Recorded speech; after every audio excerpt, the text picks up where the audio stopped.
di sebuah desa kecil bernama Sukamaju yang terletak di lereng Gunung Merapi, Jawa Tengah, hidup seorang pria bernama Budi. Ia adalah seorang petani berusia 42 tahun, ayah dari 3 anak, dan suami yang setia bagi istrinya, Siti.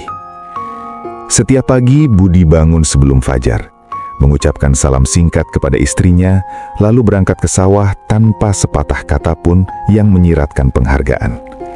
Sudah biasa, gumamnya dalam hati setiap kali Siti menyiapkan nasi liwet hangat atau anak-anaknya membantu membersihkan alat pertanian. Bagi Budi, kehidupan adalah rutinitas keras. Tanah yang kering di musim kemarau, hujan deras yang membanjiri sawah, hutang di koperasi desa, dan tetangga yang kadang saling iri. Ia tak pernah bilang terima kasih kepada siapapun, baik kepada Tuhan yang masih memberi panen, kepada istrinya yang tak pernah mengeluh, maupun kepada tetangga yang membantu mengangkat pupuk. Baginya, berterima kasih adalah sesuatu yang mewah, tak perlu, bahkan agak memalukan. Hidup sudah susah, ngapain lagi sok-sopan, pikirnya. Suatu hari musibah datang seperti petir di siang bolong. Banjir bandang dari lereng gunung menghancurkan separuh sawah Budi. Panen yang diharapkan lenyap dalam semalam. Hutang menumpuk, anak bungsu sakit demam, dan Siti mulai menangis diam-diam di dapur. Budi duduk di beranda rumah kayu, memandang langit yang masih mendung, dan untuk pertama kalinya dalam hidupnya, ia merasa hampa total. Malam itu, seorang tetangga tua bernama Pak Haji Mahmud datang membawa beras dan sayur dari kebunnya sendiri. "Ini buat kamu, Nak Budi. Kita gotong royong ya. Sawahku juga kena, tapi alhamdulillah masih ada yang bisa dibagi." Budi hanya mengangguk pelan, tanpa sepatah kata terima kasih. Pak Haji tersenyum tipis, tapi matanya menyiratkan sesuatu yang dalam. "Kalau kamu tak belajar bersyukur, Nak, hidup ini akan terasa semakin berat." Malam itu Budi tak bisa tidur. Ia ingat kata-kata istrinya tempo hari. "Pak, kadang aku capek kalau tak pernah didengar ucapan terima kasihmu." Ia juga ingat cerita neneknya dulu tentang seorang raja di kerajaan Mataram yang kehilangan segalanya karena tak pernah mengucapkan syukur. Perlahan, seperti benih yang ditanam di tanah kering, pertanyaan itu tumbuh dalam dirinya. Sepenting apa sebenarnya berterima kasih dalam kehidupan sehari-hari? Apakah itu hanya kata-kata kosong atau ada kekuatan nyata di baliknya? Budi tak tahu bahwa pertanyaan itu akan membawanya pada perjalanan panjang. Bukan hanya perjalanan fisik ke kota, tapi perjalanan batin yang mengubah seluruh hidupnya, keluarganya, dan bahkan komunitas desanya. Dan inilah kisahnya, sebuah narasi mendalam tentang sebuah kebenaran universal yang sering kita abaikan. Berterima kasih, atau dalam istilah yang lebih luas, bersyukur dan mengucapkannya, adalah praktik yang secara harfiah merestrukturisasi otak kita, meningkatkan kesehatan fisik, memperkuat ikatan sosial, dan bahkan memperpanjang umur. Mari kita mulai dari akarnya, otak manusia. Ketika Budi akhirnya memutuskan untuk mencoba, ia mulai dengan hal kecil. Setiap pagi, ia berdiri di depan cermin seperti yang disarankan oleh seorang psikolog desa yang pernah ia temui di Posyandu, dan berkata, "Terima kasih Tuhan atas nafas ini. Terima kasih Siti atas kopi pagi ini." Awalnya terasa aneh, seperti aktor yang memerankan peran baru. Tapi dalam hitungan minggu, sesuatu berubah. Otak Budi, seperti otak kita semua, mulai bereaksi. Menurut peneliti neuroscientist di Positive Psychology, ketika seseorang merasakan atau mengucapkan rasa syukur, otak mengaktifkan beberapa wilayah kunci. Prefrontal cortex yang bertanggung jawab atas pengambilan keputusan dan regulasi emosi, anterior cingulate cortex, pemroses emosi, ventral striatum dan nucleus accumbens, pusat reward atau penghargaan, serta insula, kesadaran emosional. Ini bukan metafora. Ini adalah aktivitas listrik yang terukur melalui fMRI. Bayangkan, setiap kali Budi mengucapkan terima kasih, otaknya melepaskan dopamin, neurotransmitter rasa senang yang sama seperti saat kita makan makanan enak atau menerima pujian. Dopamin ini datang dari batang otak dan hipotalamus, menciptakan lingkaran positif. Semakin sering bersyukur, semakin mudah otak mendeteksi hal-hal baik di sekitar. Studi Zah menunjukkan bahwa orang-orang dengan tingkat syukur tinggi memiliki volume gray matter yang lebih besar di area yang mengolah persepsi, pelajaran, dan kognisi. Artinya, otak Budi secara harfiah membesar di bagian yang membuatnya lebih cerdas dalam menghadapi masalah. Bukan karena IQ naik, tapi karena ia lebih mampu fokus pada solusi daripada masalah. Lebih dalam lagi, syukur meredam amigdala, bagian otak yang memicu ketakutan dan stres. Saat banjir menghancurkan sawah Budi, amigdalanya sempat overdrive, menghasilkan kortisol berlebih yang membuatnya mudah marah dan sulit tidur. Tapi dengan latihan syukur harian, seperti yang dibuktikan McCrady and Child, kadar kortisol turun, sistem saraf parasimpatis aktif, detak jantung stabil dan tekanan darah turun. Budi mulai tidur lebih nyenyak. Penelitian Emmons and McCullough yang melibatkan ratusan partisipan menunjukkan kelompok yang menulis 3 hal yang disyukuri setiap hari mengalami 25% peningkatan optimisme, 30% lebih sedikit gejala depresi, dan kunjungan ke dokter berkurang hingga 10-15%. Mereka juga melaporkan tidur lebih lama dan berkualitas, persis seperti yang dialami Budi setelah 2 bulan. Tapi ini bukan hanya soal otak individu.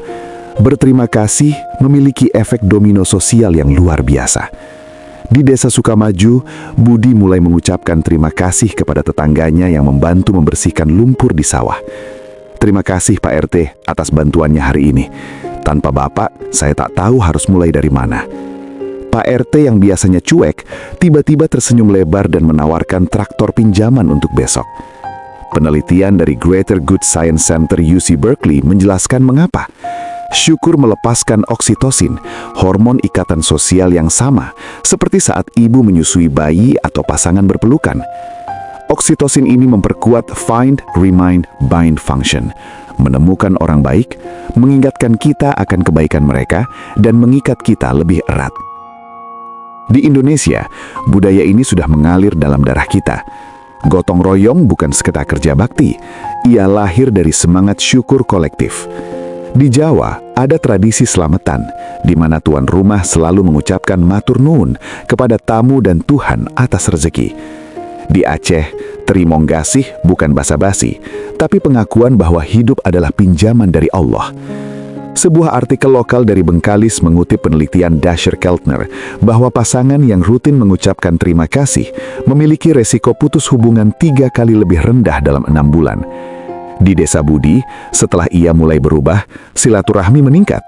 Tetangga saling pinjam alat, anak-anak bermain bersama tanpa cekcok, dan bahkan koperasi desa memberikan pinjaman lunak karena Budi dikenal sebagai orang yang sopan dan bersyukur. Mari kita perluas ke ranah kesehatan fisik. Studi Krauss pada lansia menunjukkan bahwa syukur kepada Tuhan meningkatkan toleransi stres hingga 40%. Dalam meta-analisis 64 uji coba acak, intervensi syukur menurunkan biomarker inflamasi, menstabilkan tekanan darah, dan bahkan memperbaiki fungsi kardiovaskular.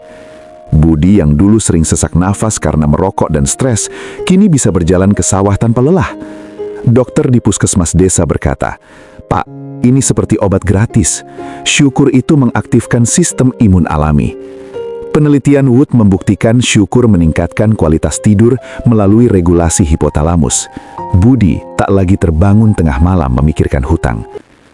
Secara spiritual, di Indonesia yang mayoritas Muslim, ayat Quran surah Ibrahim ayat 7 menjadi fondasi. Jika kamu bersyukur, pasti kami akan menambah nikmat kepadamu.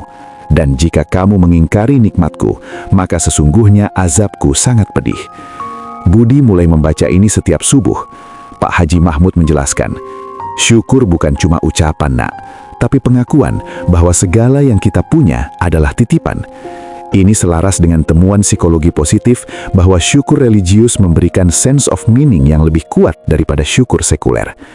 Di Bali, tradisi Trihita Karana mengajarkan syukur kepada Tuhan, sesama, dan alam. Hasilnya, masyarakat Bali dikenal resilient meski sering kena bencana. Di Papua, suku Dani memiliki ritual Hawe di mana mereka bernyanyi syukur atas hasil buruan. Semua ini menunjukkan bahwa berterima kasih adalah warisan peradaban manusia, bukan barang impor barat. Perjalanan Budi tak berhenti di desa. Ia pergi ke Yogyakarta mengikuti workshop Gratitude Journaling yang diadakan komunitas psikologi Islam. Di sana, ia belajar teknik dari Robert Emmons. Tulis 3 hal spesifik setiap malam. Bukan terima kasih sehat, tapi terima kasih karena Siti memijat kaki saya yang pegal setelah sawah. Hasilnya, dalam studi Dickerhoof, kelompok syukur mengalami peningkatan well-being yang setara dengan latihan optimisme. Budi pulang dan mengajarkan ini kepada anak-anaknya. Anak sulungnya yang dulu sering bolos sekolah karena malu miskin, kini menulis terima kasih buku pinjaman dari perpustakaan desa, dan nilainya naik drastis. Penelitian Froh membuktikan anak yang diajari counting blessings memiliki life satisfaction 20% lebih tinggi. Di level masyarakat, dampaknya lebih besar lagi.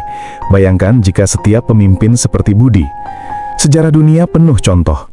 Abraham Lincoln di tengah Perang Saudara Amerika yang berdarah mengeluarkan proklamasi Thanksgiving 1863 karena ia percaya syukur akan menyatukan bangsa.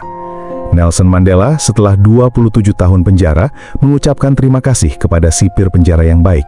Ia bilang, "Saya belajar bahwa kebaikan di hati orang lain bisa ditemukan jika kita mau melihat." Di Indonesia, Bung Karno dalam pidatonya sering mengingatkan syukur atas kemerdekaan. Bahkan di era digital, perusahaan seperti Google dan Microsoft mewajibkan gratitude practice bagi karyawan. Studi Wharton School menunjukkan produktivitas naik 50% hanya karena satu kalimat, terima kasih atas kerja kerasmu. Budi menerapkannya di kelompok tani. Setiap rapat, ia mulai dengan terima kasih kepada yang hadir, terima kasih kepada tanah yang masih memberi. Hasil panen tahun berikutnya meningkat 30%, bukan karena pupuk baru, tapi karena semangat gotong royong yang bangkit. Orang-orang bekerja lebih keras karena merasa dihargai. Penelitian dari Harvard Medical School via Scientific American mengkonfirmasi, rasa dihargai meningkatkan motivasi intrinsik hingga level yang tak tercapai oleh gaji semata. Tapi, ada sisi gelap jika kita abaikan. Tanpa syukur, otak kita terjebak dalam negativity bias, kecenderungan evolusi untuk lebih ingat bahaya daripada berkah. Budi dulu sering iri melihat tetangga yang sawahnya lebih luas. Kini, ia melihat, terima kasih Tuhan, karena saya masih bisa bertani meski sawah kecil. Envy berkurang, seperti yang dibuktikan Pollack and McCullough. Depresi yang dulu mengintai karena banjir, lenyap. Studi pada veteran PTSD menunjukkan syukur bisa menjadi terapi komplementer yang efektif. Perjalanan Budi mencapai puncak saat ia menulis 365 surat terima kasih. Satu untuk setiap hari dalam setahun, seperti kisah John Kralik dalam bukunya A Simple Act of Gratitude. Ia tulis untuk Siti, anak-anak, Pak Haji, bahkan untuk burung yang membersihkan hama di sawah. Saat ia bacakan surat untuk Siti di depan keluarga, air mata mengalir. Hubungan mereka yang dulu dingin kini hangat seperti api unggun di musim hujan. Anak-anak tumbuh menjadi generasi yang sopan. Desa Sukamaju kini dikenal sebagai Desa Syukur di kabupaten. Wisatawan datang belajar bagaimana syukur bisa mengubah kemiskinan menjadi kebahagiaan. Fakta mendalam ini bukan berhenti di Budi. Secara global, meta-analisis CHOI pada 24.000 orang dari 28 negara menunjukkan syukur meningkatkan well-being di hampir semua budaya, meski efeknya lebih kuat di masyarakat individualis seperti Amerika dan lebih kolektif di Asia Timur. Di Indonesia, penelitian pada mahasiswa menunjukkan siswa yang rutin bersyukur memiliki tingkat stres 35% lebih rendah. Bahkan di era AI dan kesibukan, 1 menit syukur pagi bisa mengubah hari. Bagaimana cara mempraktikannya secara komprehensif? Budi punya rutinitas. Pertama, jurnal pagi, tulis 3 hal spesifik. Kedua, gratitude visit, kunjungi orang dan ucapkan langsung. Ketiga, meditasi syukur 5 menit sebelum tidur. Keempat, bahasa tubuh, senyum saat bilang terima kasih. Kelima, syukur atas tantangan. Terima kasih, banjir itu mengajarkan saya gotong royong. Hasilnya setelah setahun, Budi tak hanya selamat dari kemiskinan, tapi desanya maju. Ia kini menjadi motivator desa, mengajarkan bahwa berterima kasih adalah investasi paling murah dengan return tertinggi. Kisah Budi adalah cermin bagi kita semua. Dalam kehidupan sehari-hari yang penuh gadget, lalu lintas macet, dan tekanan kerja, kita sering lupa bahwa dua kata terima kasih bisa menjadi obat paling ampuh. Ia mengubah otak dari mode survival menjadi mode thriving. Ia memperkuat keluarga, desa, bangsa. Ia menghubungkan kita dengan Yang Maha Kuasa dan sesama manusia. Sepenting apa? Sangat penting. Sampai-sampai tanpa itu, peradaban bisa runtuh dalam keserakahan dan kesepian. Bayangkan jika setiap dari kita menjadi seperti Budi yang baru. Pagi ini, coba ucapkan terima kasih kepada orang di sampingmu. Rasakan perbedaannya. Karena pada akhirnya, hidup bukan tentang apa yang kita miliki, tapi seberapa sering kita mengucapkan syukur atasnya. Terima kasih telah membaca narasi ini. Semoga ia menjadi benih yang tumbuh dalam hidupmu, seperti dalam hidup Budi. Dan ingat, seperti kata Pak Haji Mahmud, syukur itu pintu. Buka saja, maka berkah akan mengalir deras.